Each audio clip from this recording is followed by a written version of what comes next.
those things are not easy to manage. I mean, And staying in stock on so many items. It's very complicated, and that business is very good at it. yeah, we're And lucky. of course it'll grow. The horses went away, but these parts aren't going to go away. Charlie made a profession of studying businesses where the owners could sit around and drink all day and have them. He thought that was where we ought to be competing, but or buying. My theory, Warren, is if it gets down to a little mismanagement, it's no business. Yeah. Yeah, and we're testing that sometimes. Okay, station 2. Hi, Ben Sherbert, Topeka, Kansas.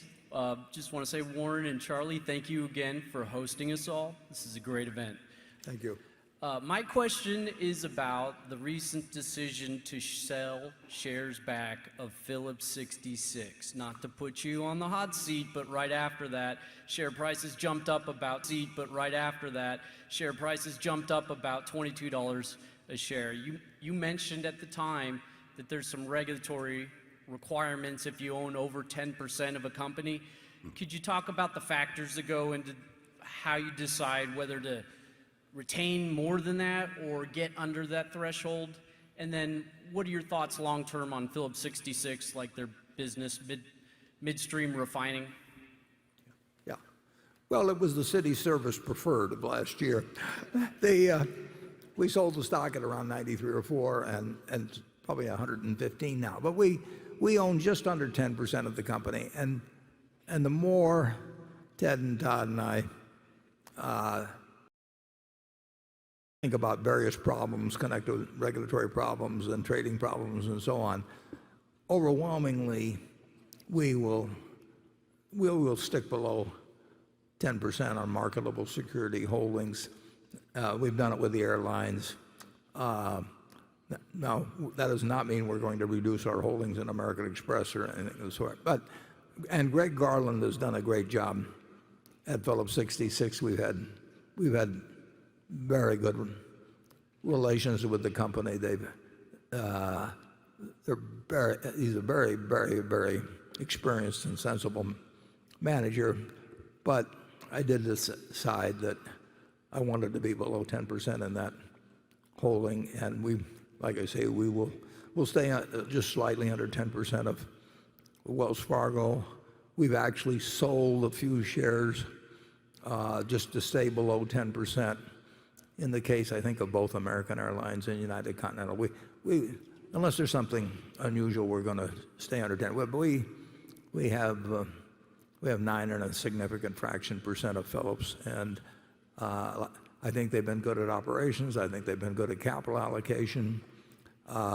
We traded them stock for a business some years ago, which has been a very nice business that we've retained an operation. So we've got a lot of money still in Phillips, and I wish I'd made the deal at a higher price.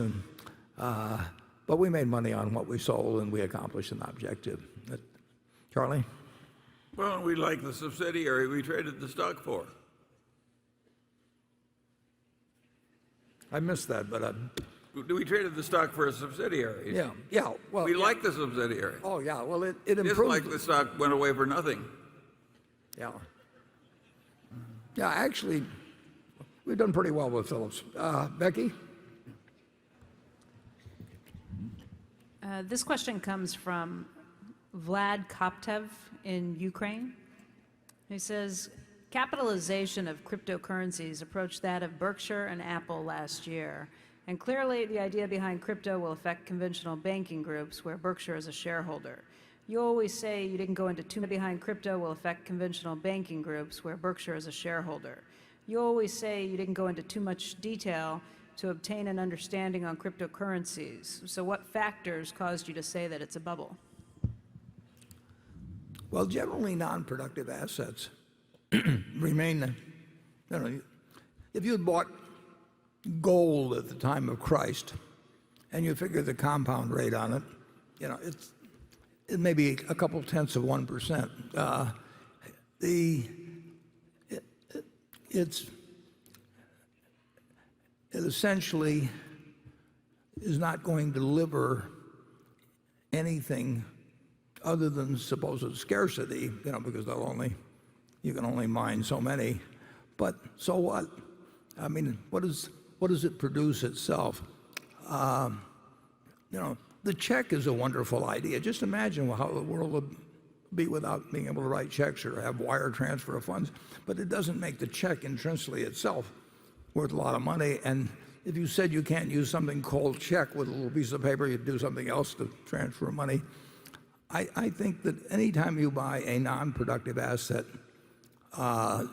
you are counting on somebody else later on to buy a non-productive asset because they think they can sell it to somebody for more money. And it's been tried with tulips, and it's been tried with various things over time, and it does come to a bad ending.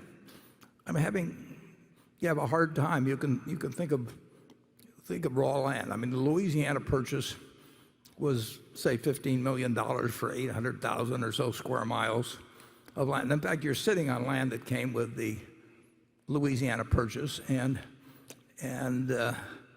so what we pay? We paid $20 a square mile, and 640 acres in a square mile, and you're down to 3 cents or something. So that was a pretty good purchase of what was then a non-productive property. But it depends. But it's very hard. You can buy stamps. Bill Gross collected a wonderful stamp collection, and it sold for more money in the end. But it's dependent on somebody else wanting to buy, hoping they will sell it for more money, and so on. And in the end, you make your money out of productive assets. If you buy a farm, you estimate what the crops, what amount per acre of soybeans or corn or whatever may be raised, and how much you have to pay the farmer that farms it for you, and what your taxes will be, and various things. And you make a conclusion based on what the asset itself will produce over time. And that's an investment. When you buy something because you're hoping tomorrow morning you're going to wake up, and the price will be higher, you need more people coming into it than are leaving. And you can get that, and it will feed on itself for a while, and sometimes for a long while, and sometimes to extraordinary numbers. But in the end, they come to bad endings, and cryptocurrencies will come to bad endings. And along with the fact that there's nothing being produced in the way of value from the asset, that you also have the problem that it draws in a lot of charlatans and that sort of thing who are trying to create various sorts of exchanges or whatever it may be. It's something where people who are of less than stellar character see an opportunity to clip people who are trying to get rich because their neighbor's getting rich buying this stuff that neither one of them understands. It will come to a bad ending. Charlie? Well, I like cryptocurrencies a lot less than you do.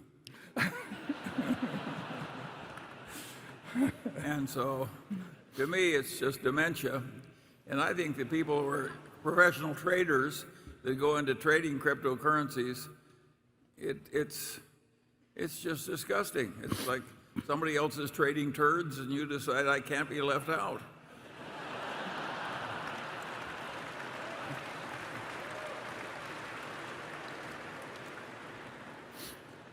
To the extent that we're being webcast around the world, I hope some of our stuff doesn't translate very well, actually.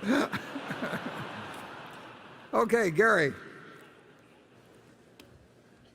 Yes, I had a question on the corporate tax rate. And we have a debate in my investment world about where the benefits of that cut fall. And I'd say the consensus is going to the consumer as it gets competed away over time. But perhaps some of it sticks to shareholders. And my question is, do you think over the long run some of the benefit sticks to shareholders? And maybe it's even beyond auto insurance. Maybe it's other businesses you have as well.